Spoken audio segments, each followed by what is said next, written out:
também. Nós louvamos a Deus por estarmos estudando o livro de Lucas. Nós estamos estudando o capítulo 22 e hoje nós vamos ver, só um minutinho, Paulo.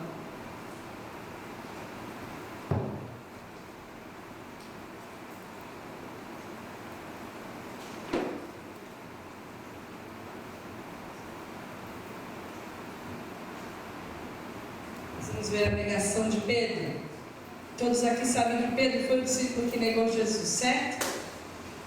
E nós vamos estudar esse texto hoje. É interessante quando a gente fala sobre a negação, porque ela revela a fraqueza de Pedro, né? A gente veio ao longo do Evangelho de Lucas vendo toda a personalidade de Pedro, a forma com que ele se colocava, como ele tomava a dianteira muitas vezes dos discípulos, como ele era uma pessoa honesta, sincera, como ele foi aquele que teve a revelação de Jesus ser o Cristo, o Filho de Deus.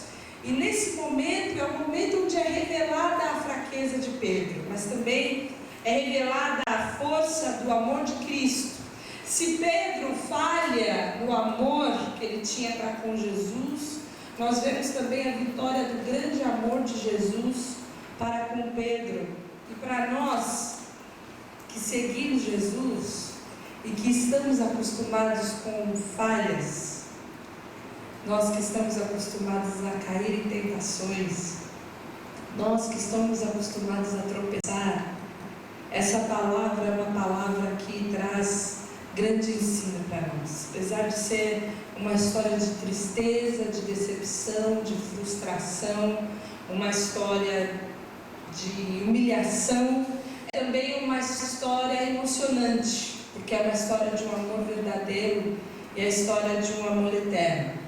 E quando a gente olha para a vida de Pedro, qual vai ser a história, a moral da história, aquilo que ele recebeu de ensinamento e que nós temos visto ao longo do Evangelho nessas últimas semanas como um ensinamento para Pedro? Provavelmente é que ele tinha um excesso de confiança nele mesmo. Ele se garantia. Ele achava que ele era o cara, que ele estava pronto. E a palavra de Deus nos ensina, e Paulo em 1 Coríntios, no capítulo 10, versículo 12, nos ensina que aquele que pensa estar de pé, que não caia. Aquele que pensa estar de pé, veja que não caia.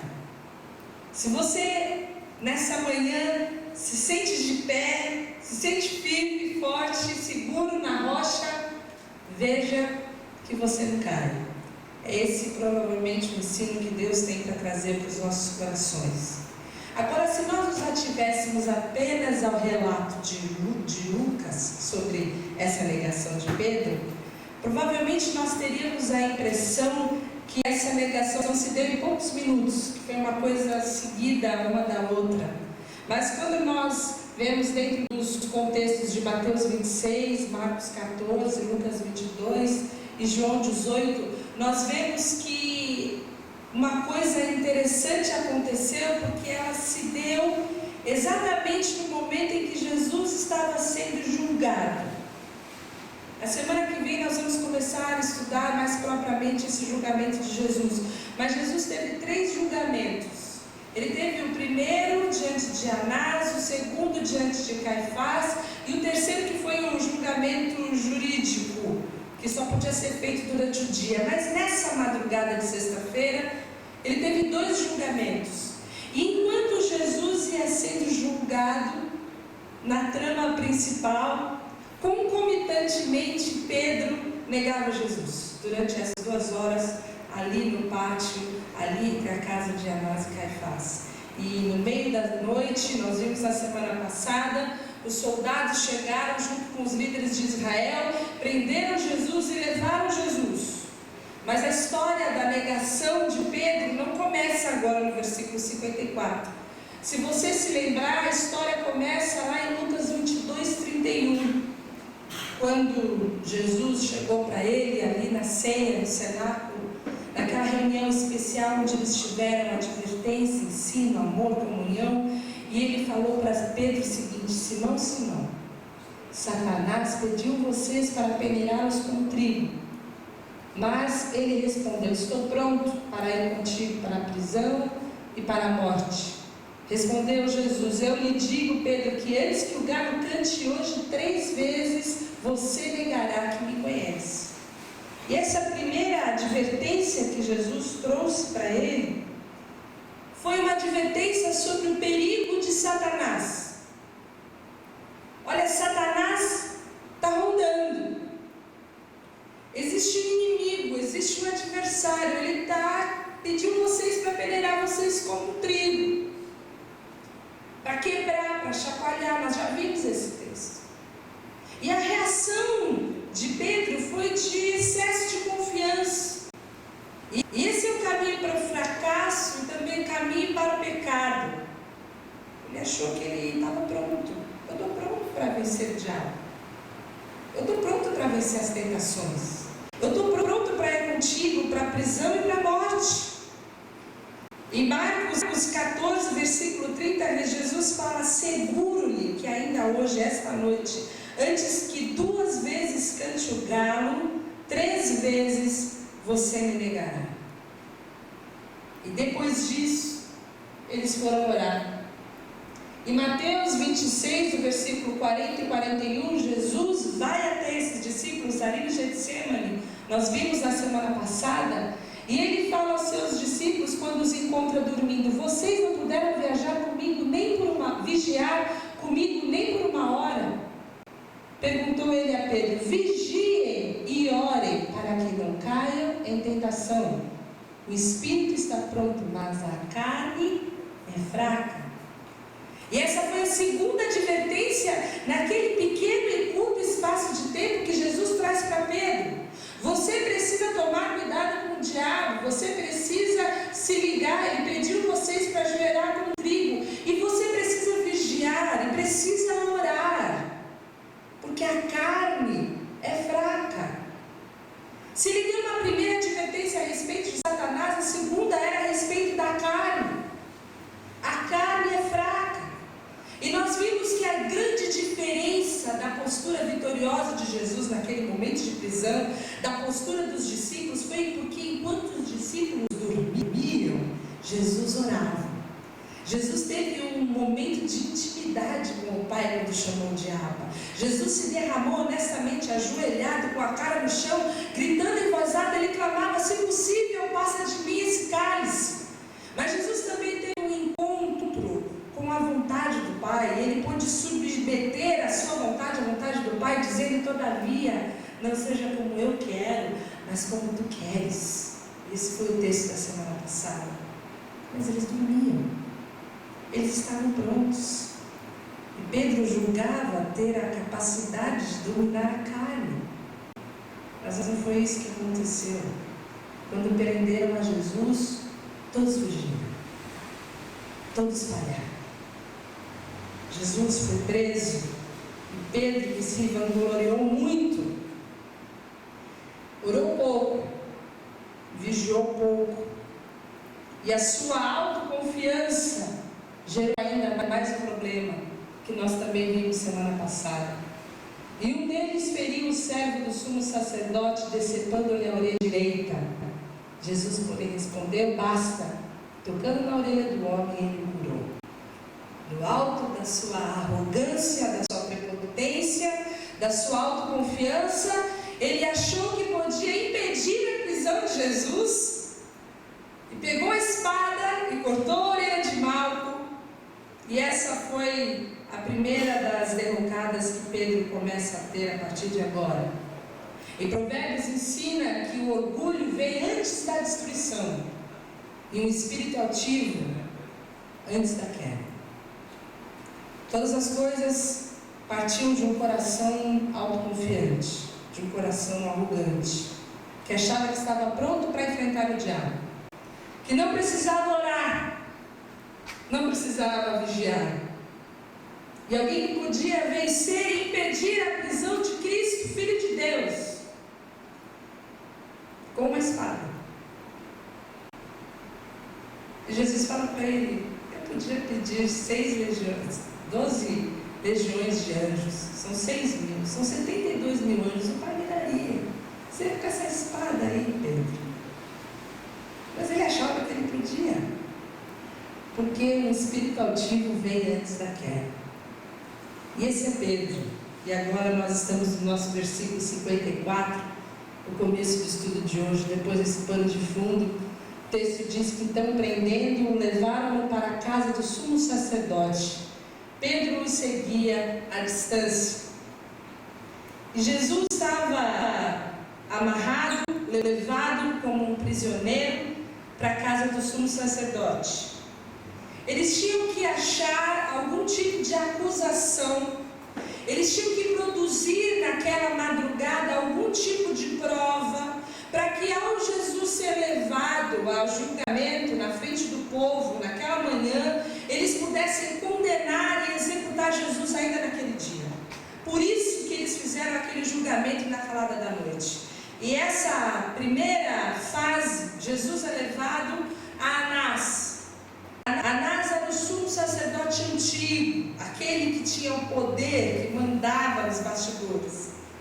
O seu genro Caifás era o sumo sacerdote atual. E esse julgamento aconteceu primeiro diante de Anás e depois na frente de Caifás. E aí a pergunta é: para onde então que o levaram? Para a casa de que sumo sacerdote que o levaram? Para a casa dos dois. Porque naquela época as famílias tinham as construções em torno de um grande pátio. E uma parte daquela casa riquíssima, afinal de contas, esses sacerdotes vinham extorquindo o templo, como nós já vimos na história dos evangelhos há muito tempo. Uma parte da casa era de Anás e outra parte da casa era de Caifás. E nesse palácio, Jesus é levado. João 18 conta essa história mais propriamente. Pedro entra junto com João, que conhecia alguém ali dentro do palácio. Depois você pode fazer essa leitura. E ele agora está durante 2 horas em julgamento. E durante essas 2 horas é o período em que Pedro também nega Jesus ali no pátio da casa desses sumos sacerdotes. E o versículo de João 18 diz que fazia frio. Pedro estava seguindo a distância, como nós vimos. E os servos e os guardas estavam ao redor de uma fogueira que haviam feito para se aquecerem. Pedro também estava em pé com eles, aquecendo-se. Pedro estava ali no meio dos inimigos, dos soldados inimigos, dos servos, dos guardas de Jesus. E primeiro ele está à distância, depois ele chega perto e se aquece de pé. E Mateus 26:58 fala que Pedro seguiu de longe até o pátio do sumo sacerdote, entrou e se sentou-se com os guardas para ver o que acontecia. Ele estava de longe, ele chegou mais perto, ele começou a esquentar a mão na fogueira e daqui a pouco ele já estava sentado junto com eles. Isso, irmãos, me lembra Salmo 1. Bem-aventurado o homem que não anda segundo o conselho dos ímpios, nem se detém no caminho dos pecadores, nem se assenta na roda dos escarnecedores. A primeira negação de Pedro se deu porque ele estava no lugar errado, na hora errada, com gente errada, fazendo o que não devia fazer. Ele começou andando junto, depois ele deu uma paradinha e daqui a pouco ele já estava sentado junto com eles. Ele não anda junto, não se detém e nem se assenta. E muitas coisas acontecem nas nossas vidas, irmãos, porque nós estamos vivendo assim. Quando nós nos percebemos, nós já estamos assentados. Quando nós nos percebemos, nós já estamos andando junto. Quando nós nos percebemos, nós já estamos falando igual. Nós estamos tentando nos infiltrar, nós já somos iguais ao mundo. Nós estamos aquecidos na fogueira do mundo. E aí, nesse momento é fácil nós dizermos, como Pedro teve que dizer: eu não o conheço. Porque a nossa postura e a nossa vida destoa de quem Jesus é. Em Lucas 22, 55 a 57, Pedro faz a primeira negação. Mas quando acenderam um fogo no meio do pátio e se sentaram ao redor dele, Pedro sentou-se com eles. Uma criada o viu sentado ali à luz do fogo, olhou fixamente para ele e disse: este homem estava com ele. Mas ele negou: mulher, não conheço. Tem gente que não é para a gente andar junto. Tem lugar que não é para a gente estar. Tem fogueira que não é fogueira para a gente aquecer a mão. E se a gente faz isso, a gente corre o risco de ter que falar que não conhece Jesus, de viver uma vida que dissolva da vida de discípulo de Jesus. E o texto continua no versículo 58, dizendo: pouco depois um homem o viu e disse: você também é um deles. E Pedro respondeu: homem, não sou. E nessa segunda negação, Mateus descreve no versículo 71 e 72 do capítulo 26: depois saiu em direção à porta, onde uma outra criada o viu e disse aos que estavam ali: este homem estava com Jesus, o Nazareno. E ele, jurando, negou outra vez: não conheço esse homem. Já Marcos diz o seguinte no capítulo 14, versículos 69 e 70: quando a criada o viu lá, disse novamente aos que estavam por perto: esse aí é um deles. De novo ele negou. E como Jesus disse que ele negaria apenas 3 vezes, o que nós entendemos é que nessa segunda negação houve um tipo de rebuliço. Juntou um pouco de gente: eu conheço um homem, aquela criada e uma outra, falando: esse aí é um deles. E aí Pedro, com mais veemência, jurou: não, eu não conheço. Ele jura ali na frente de todos. E aí, passa uma hora, você vê que ele não foi embora. Tinha alguma coisa que mantinha ele ali perto de Jesus. Era o amor que ele tinha por Jesus. Ele não foi embora. Uma hora depois, o outro afirmou: certamente este homem estava com ele, pois é Galileu. E Pedro respondeu: esse homem, irmãos, era parente de Malco. João 18, 26 diz que um dos servos do sumo sacerdote, parente do homem cuja orelha Pedro decepara, insistiu: não o vi com ele no olival? Então esse homem do versículo 59 de Lucas é parente de Malco. E quando esse parente do Malco confronta Pedro, Pedro diz o seguinte: homem, não sei do que você está falando. Falava ele ainda quando o galo cantou. Em Mateus 26, 73 e 74 diz o seguinte: pouco tempo depois, os que estavam por ali chegaram a Pedro e disseram: certamente você é um deles. O seu modo de falar o denuncia. Aí ele começou a amaldiçoar e a jurar: não conheço esse homem. E imediatamente o galo cantou. E a outra linguagem vai dizer que ele começou a praguejar e a jurar. E o sentido original da palavra vai dizer que ele jurava sobre si mesmo e começou a pronunciar xingamentos. Ele começa a mudar a sua postura, começa a trazer maldição e juízo contra si mesmo. Ele mentia, jurava, praguejava, xingava. Ele ficou numa situação delicada ali quando o galo cantou. E Mateus 26, 74 fala que imediatamente um galo cantou. E Lucas 26, 60 diz que ele falava ainda quando o galo cantou. E Marcos 14, 72 fala que o galo cantou a segunda vez. E nesse momento acontece que para mim é a coisa mais interessante da história, que está no versículo 21, 61. O Senhor voltou-se e olhou diretamente para Pedro. E eu não sei que olhar foi esse. Eu sei que Jesus estava surrado, machucado, esbofeteado, cuspido.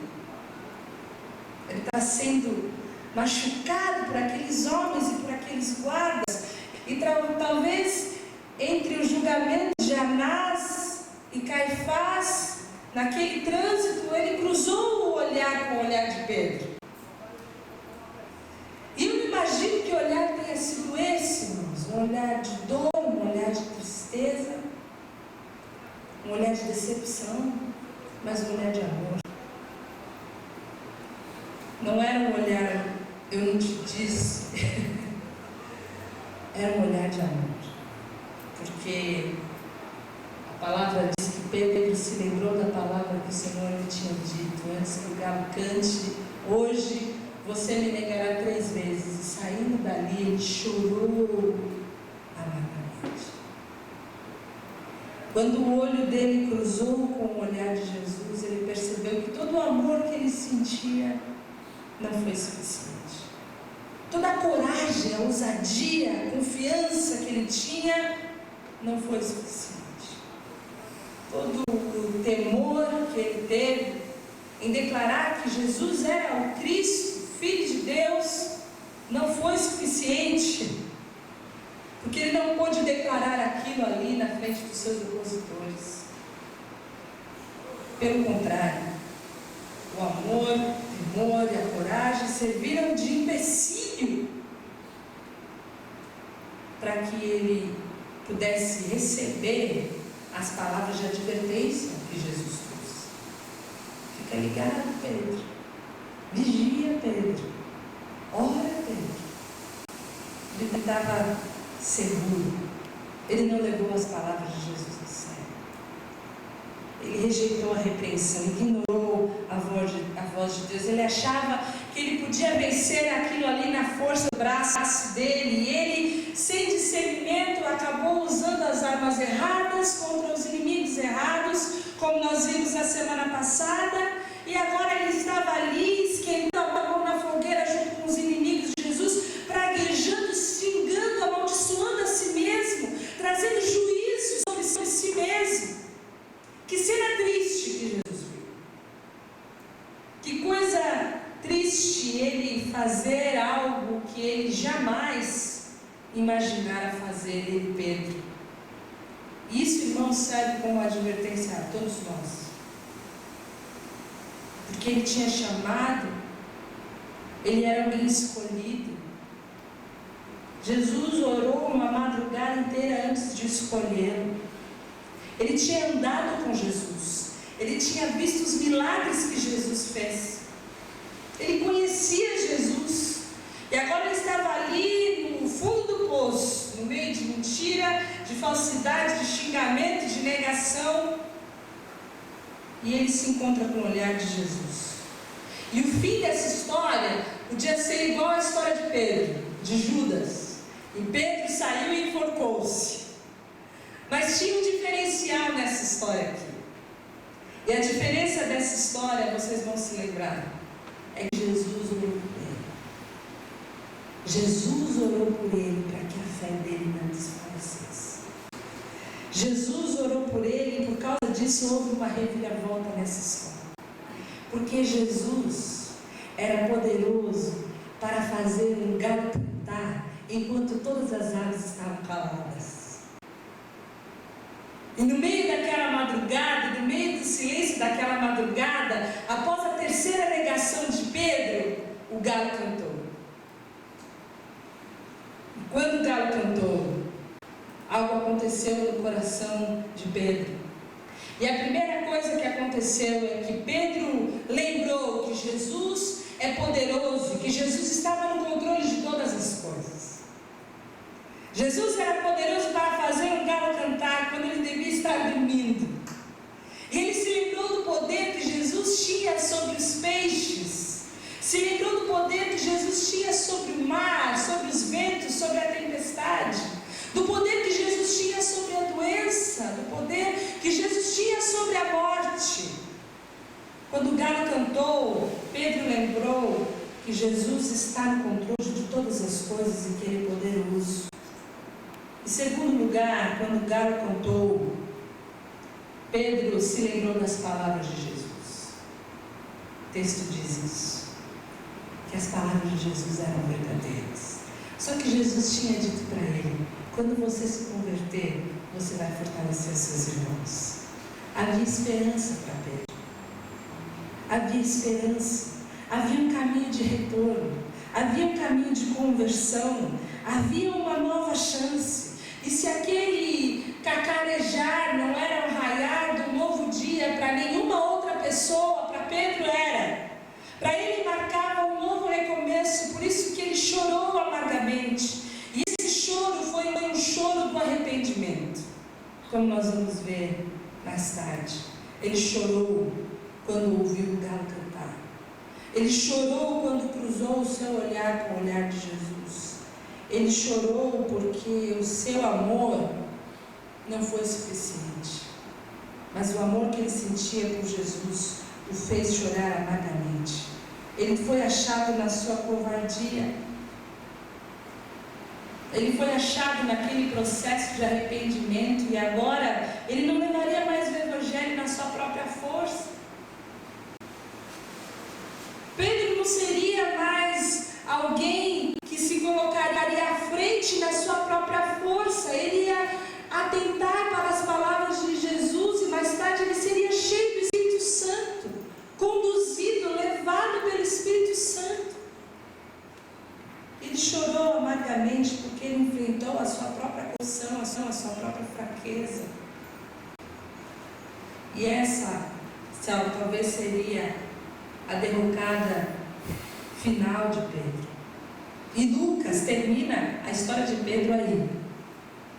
É a última vez que nós vemos a história de Pedro em Lucas. Mas nós temos João 21, 15 a 19 para nos contar o fim da história. Depois de comerem, Jesus perguntou a Simão Pedro: Simão, filho de João, você me ama realmente mais do que esses? Disse ele: sim, Senhor, tu sabes que eu te amo. Disse Jesus: cuide dos meus cordeiros. Novamente Jesus disse: Simão, filho de João, você realmente me ama? Ele disse: sim, Senhor, tu sabes que te amo. Disse Jesus: pastorei as minhas ovelhas. Pela terceira vez ele disse: Simão, filho de João, você me ama? Pedro ficou magoado por Jesus ter lhe perguntado pela terceira vez: você me ama? E ele lhe disse: Senhor, tu sabes todas as coisas e sabes que te amo. Disse-lhe Jesus: cuide das minhas ovelhas. Diga-lhe a verdade, quando você era mais jovem, vestia-se e ia para onde queria. Mas quando for velho, estenderá as mãos e outra pessoa o vestirá e levará para onde você não deseja ir. Jesus disse isso para indicar o tipo de morte com a qual Pedro iria glorificar a Deus. E então lhe disse: siga. Jesus morreu, Jesus foi sepultado e Jesus ressuscitou. Glória a Deus. E havia necessidade de fortalecer os discípulos, porque a ideia do diabo era que todos eles fugissem e nunca mais voltassem, não ia ter ninguém para levar o Evangelho. E Jesus foi ter com seus discípulos. Mas Jesus precisava fortalecer a Pedro, e ele tem esse encontro com Pedro. Ele chega para Pedro, depois deles comerem, e pergunta: Simão, filho de João, você me ama mais do que esses? Porque Pedro entendia que o amor que ele tinha por Jesus era maior do que qualquer outra pessoa. Que ninguém amava Jesus como ele amava. E ele pergunta: você me ama mais que todo mundo? E Jesus pergunta para Pedro: você me ama com um amor ágape? Você me ama com um amor perfeito, o amor divino, o amor supremo? E Pedro responde: Senhor, tu sabes que eu te amo. E esse te amo que ele responde é o te amo filéu. É o amor de irmãos, que é um amor falho, um amor que não é como o amor ágape. E Pedro responde: Senhor, tu sabes que eu te filéu. E aí Jesus pergunta a Pedro: tu me amas com amor ágape de novo? Senhor, tu sabes que eu te filéu. E aí Jesus pergunta para ele pela terceira vez: você me ama com amor filéu? No original ele usa filéu. E ele fala: o Senhor sabe de todas as coisas. O Senhor sabe que o meu amor é filéu. então você me segue. Pedro precisava compreender que, mesmo com todo o amor do homem é um amor falho. Só o amor de Deus é perfeito. Mas mesmo no meio das nossas falhas, mesmo em meio aos nossos tropeços, o Senhor nos chama, o Senhor nos restaura, e o Senhor nos ama, e o Senhor nos dá uma chance para servi-lo e para amá-lo, mesmo com o nosso amor imperfeito. E Jesus dá a oportunidade de lhe reafirmar o amor 3 vezes, porque por 3 vezes ele tinha negado Jesus. Se publicamente ele negou Jesus 3 vezes, publicamente ele reafirmou o amor que ele tinha por Jesus 3 vezes. E ele estava curado, e ele estava livre, e ele estava restaurado. E ele foi cheio do Espírito Santo de Deus. E quando ele abriu a boca para pregar, 3.000 almas se converteram. E depois ele abriu a boca para pregar de novo e 5.000 almas se converteram. E ele foi um homem que levou o Evangelho e lutou pelo Evangelho. E foi um ícone da igreja primitiva. Até que chegou o dia em que ele também foi levado à morte. E o texto, como Jesus havia predito, diz que ele seria crucificado. E a tradição diz que ele foi amarrado e foi levado para a cruz. Mas ao ser levado para a cruz, ele pediu para ser crucificado de cabeça para baixo, porque ele não era digno de ser crucificado da mesma maneira que Jesus, o Messias, o Mestre querido, havia sido crucificado. Aquele Pedro impetuoso morreu por amor a Cristo, crucificado de cabeça para baixo. Mesmo com amor fiel, ele serviu a Jesus. E deixou para nós, irmãos, vários ensinamentos. Mas era necessário que ele se deparasse com as suas limitações. Era necessário que ele deixasse de ser autoconfiante para confiar em Deus. São 2 ideias que se repetem. Ou eu confio em mim mesmo, ou eu confio em Deus. E às vezes as pessoas usam aquele texto, maldito o homem que confia no homem, falando de outro homem, né? Não é? É maldito do homem que confia nele mesmo, que acha que com seu braço forte pode vencer a luta. Nós precisamos confiar em Deus. Mas há uma esperança para nós. Jesus intercede por nós como ele intercedia por Pedro. Ele intercede por nós sabendo que o nosso amor é fiel, sabendo das nossas falhas, sabendo da nossa tendência a esquentar a mão na fogueira do inimigo. Ele continua intercedendo por nós. E Pedro, quando vai escrever a sua carta em 2 Pedro, versículo 1 do capítulo 1, ele diz o seguinte: Simão Pedro, servo e apóstolo de Jesus Cristo, àqueles que mediante a justiça de nosso Senhor, nosso Deus e Salvador Jesus Cristo, receberam conosco uma fé igualmente valiosa. Ele apresenta a sua carta àqueles que receberam uma fé igualmente valiosa. Que tipo de fé é essa, irmãos? É uma fé que não falha. É uma fé que nos faz vencedores. É uma fé que abre o caminho da restauração. É a fé que Cristo coloca em nossos corações pelo seu imenso amor e clama ao Pai que ela não falhe. Esse é o tipo de fé que se tornou a marca de Pedro, e é o tipo de fé que precisa se tornar a marca de cada um de nós. Porque mais tarde ela ensina o seguinte: nisso vocês exultam, ainda que agora, por um pouco de tempo, devam ser entristecidos por todo tipo de provação. Assim acontece para que fique comprovado que a fé que vocês têm, muito mais valiosa do que o ouro que perece, mesmo que refinado pelo fogo, é genuíno e resultará em louvor, glória e honra quando Jesus Cristo for revelado. As nossas provações, as negações de Pedro, aquela história com a espada e toda a adversidade que nós sofremos, irmãos, tem um sentido de provar que a nossa fé é uma fé que não falha. E sabe por que não falha? Porque nós estamos aqui hoje. É por isso que não falha. Porque nós poderíamos estar em qualquer outro lugar, mas nós estamos aqui, firmados em Cristo Jesus. Independente das adversidades e das situações que você tem passado, você está aqui.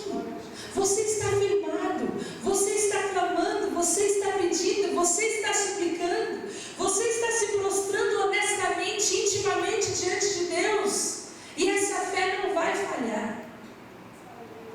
A minha oração é para que, se você está de pé, você cuide que não caia. Pedro também ora dessa maneira em 2 Pedro 3,17: portanto, amados, sabendo disso, guardem-se, para que não sejam levados pelo erro dos que não têm princípios morais, nem percam a sua firmeza e caiam. Guardem-se. É como se ele dissesse para nós: eu já caí uma vez, eu sei o que eu estou dizendo.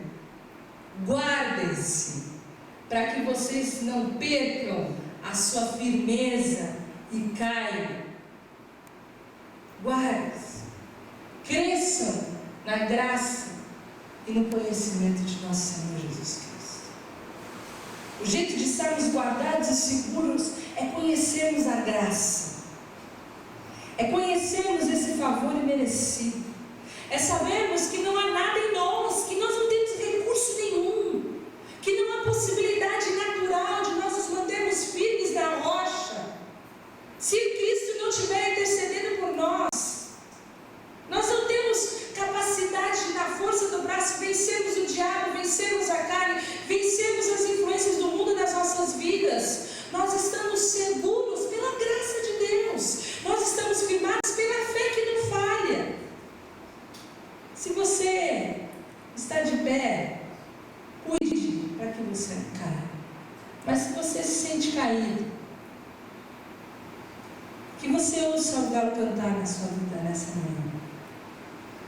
Se você de alguma maneira ainda se sente culpado, se você ainda se sente impactado porque sabe que em algum momento você negou com as suas atitudes a Cristo, ao Senhor, ao Messias, não se esqueça que Jesus é poderoso, que está no controle de todas as coisas, que as suas palavras são palavras verdadeiras e há esperança, há um recomeço, há um novo marco, há uma restauração para todos aqueles que um dia caíram e tropeçaram, para que através do teu tropeço e através da tua falha e através da restauração de Cristo na tua vida, você possa fortalecer os seus irmãos, como aconteceu com ele. Essa é a minha oração, para que nós estejamos firmes, constantes, sempre abundantes, sabendo que o nosso trabalho não é vão, mas também sabendo que nós estamos de pé